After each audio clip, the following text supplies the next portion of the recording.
Hey, this is Apocalypse Joe. This is the first gear video that I'm going to do. I'm going to warn you now, it's going to be longer. I'm going to shoot for around 5 minutes at the most. For the other ones, this one's probably going to be about 8 to 10. I'm going to try to shoot for 8. We'll keep it down for y'all. But yeah, this is laying down the groundwork for the rest of the videos. This is showing what I already currently have. It's that way and I'm not going to show you that every time, plus whatever I grab. I'm just going to show you what I grab as I go. Gear as of September 17th. Talking about food, water, my gear, like bags and stuff like that. Shelter and whatnot, and defense, which is weaponry.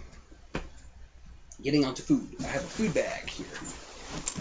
I'm gonna just open it and show you basically what it has in there. If I can move the camera down so y'all can see a little better. Got 4 cans of beans, 3 cans of corn, a can of green beans, a can of condensed tomato soup, a can of pork with juices, 4 pounds of bagged beans, and 2 pounds of bagged sugar. Sugar for like curing meat and stuff like that. Also, thanks to a friend thinking of me, got an MRE. This goes in the bug out bag, which I'll get to later. Water. I have 15 gallons of it in a reused jug. People think you need to always get the purified drinking water from the store. However, you don't really need to. I mean, it's recommended. I would highly recommend doing it. I'm going to later on. But for now, with my current budget, this is what I'm doing. And a lot of people have to do this. And guess what? Why not reuse what you already have?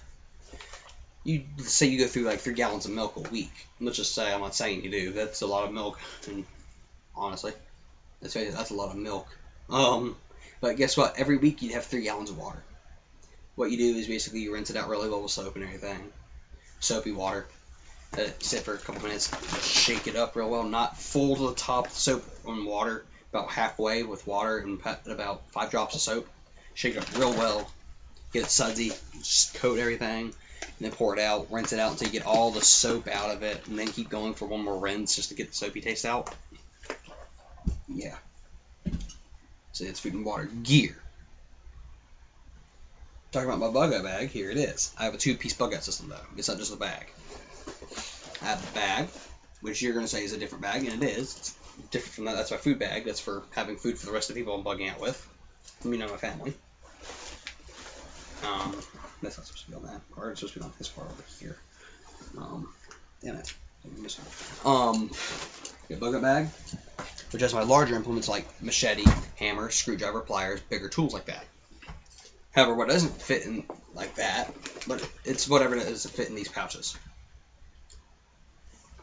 Which will have small pieces like basic stuff, compass, flashlight, and matches, lighters, stuff like that. And I also have a small field dressing and some medical tape in here as well. See, whatever doesn't fit in that will go in the bug out bag. Plus my MRE. I'm going to get 2 more MREs. This one is a little different. It's a humanitarian ration. It's still the same thing, isn't it? It's still an MRE, just not the military ones. It's humanitarian aid. A friend of mine was able to get one for me. Not illegally whatsoever. Actually, it was perfectly legal. I thought it would be that way, but it wasn't. I thought he was cheating the government, and he wasn't whatsoever. Actually, you can get them legally. I just can't remember how to get them. But I'll just get the ones that like the MilCert sites and everything. Finally, 2-piece scavenging kit, like you go to scavenge for food. Duffel bag, and a very large 2-pocket backpack. But one of the pockets being very large. Carry about 30 cans of food in there, with about 3 to 5 bottles of water. Again, 30 cans of food, probably 3 to 5 bottles of water at the most. Or you can just put more water in here, throw more cans in this thing. So easily about 60 cans of food with about 10 bottles of water. It's a pretty good haul. Talking more about other gear. My original uniform. Blue thermal shirt with urban camis. Pants with a $10 belt. A little toboggan. This isn't what I wear. This is just for whenever. And some leather fingerless gloves. Because I want to be able to shoot still properly. Now and a pair of running shoes. I forgot to grab the running shoes.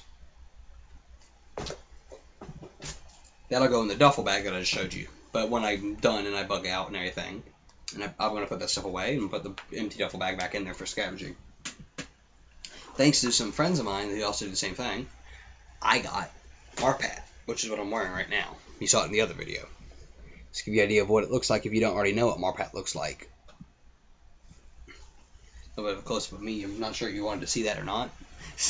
Also got me a pair of boots because of them as well. Because, you know, I got really cool friends that do this kind of thing as well. Also got a baseball bat. Standard little aluminum bat. Which is technically a softball bat, but it's the same shape and everything. It'll beat somebody. Also got some scrap wood for making wood shavings, like this. This you can put under this amount.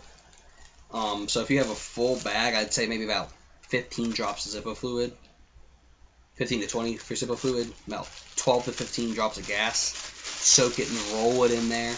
Just get it very lightly coated, and you put about half this amount under some kindling, about half to this amount under some kindling. You light this part, it'll catch a little quicker. It won't flare up because you're not soaked in gas. And it'll catch the kindling better, and you can start a fire a little quicker. So yeah. What else? Oh yeah. Okay, talking about shelter and everything. Shelter. I'm in a home right now, like an actual house. But we'll be bugging out to a predetermined location. That part I won't discuss because it's my location. I'm nothing against y'all, but it's where I'm going. But yeah. Anyways, well, that me and the rest of the people that I prep with. And so on. Also, when it comes to that, we have a plan. We have a plan for all that as well. Always have a plan for bugging out. Don't just say, "Oh, we're just gonna leave," and just wing it. Don't. If you have to wing it. But that's only if your plan to bug out fails and something's already making sure you can't bug out to your predetermined location. You just have to go with the flow, unfortunately, and try to assess the situation and do its best according to what you've assessed. Now when it comes to defense, weaponry, I have 2 rifles. An Enfield Jungle Carbine number 7 from Vietnam. This is the Ishport edition. Not edition, but issue version. Couldn't talk today. I don't keep a loaded gun, just to show you. Don't keep loaded guns in the house. 12-round magazine. I always put 10. They're just easier to follow. You know how much ammo I got left because I have 320 rounds. That's not a multiple of 12, so you know I'll have 4 rounds left over if I just keep doing 12 rounds in every mag. No, I'm just gonna do 10.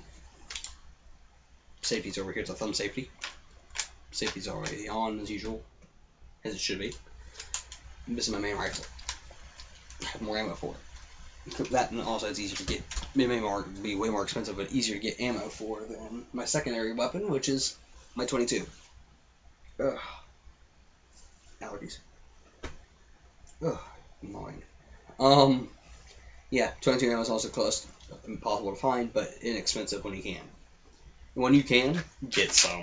Because even if you don't have a 22, just get some, because you'll probably get a 22 at some point. Or if not, you'll find a 22 and just have some ammo on you. 100-round thing. I got this. The only reason I got it is because a friend of mine knows somebody who can get some. Thank God.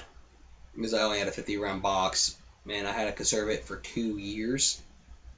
Yeah, and that was for plinking, so I could only plink once a month at the most, and it was like 3 to 5 rounds every time. So you know. This one's a full rifle, the other one's a carbine, so it's 18.5-inch barrel. This is a full 24-inch barrel. Yeah.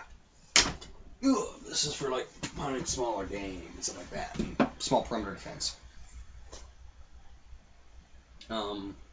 Also have a survival knife and a police baton for weaponry. the expandable kind, not like the nightstick.